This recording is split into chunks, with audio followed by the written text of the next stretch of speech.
In today's video, I'm going to teach you the complete 2025 guide to creating and using filters in HubSpot CRM.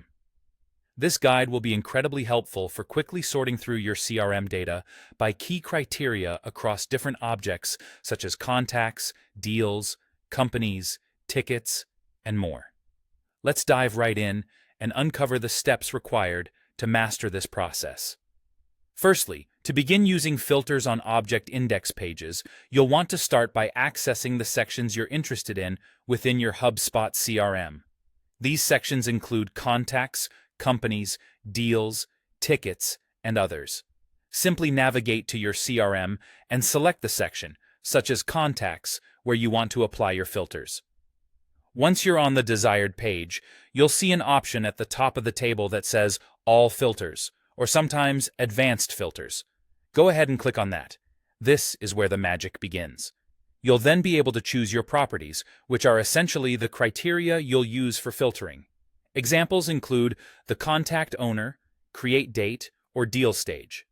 After selecting these properties, set the operators like is, contains, or is any of, and don't forget to define the values you're filtering for. An essential skill to master here is combining these criteria using and or.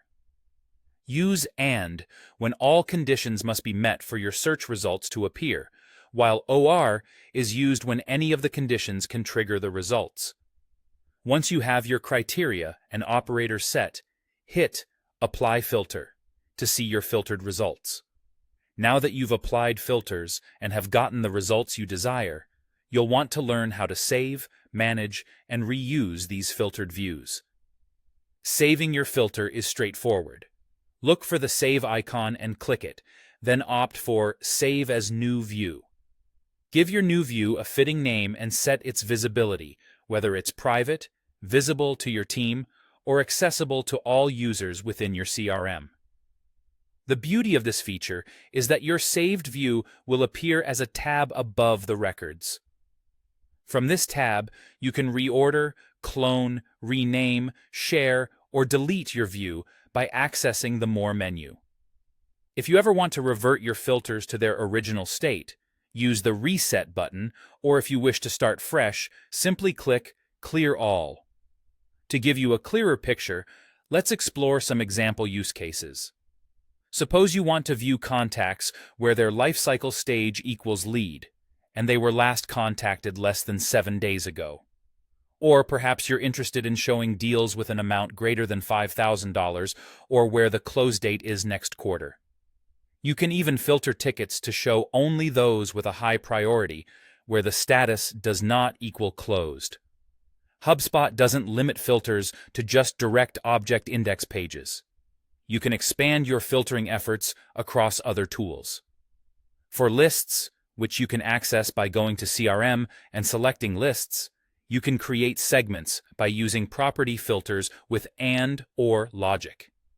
Save these as dynamic or static lists based on your needs.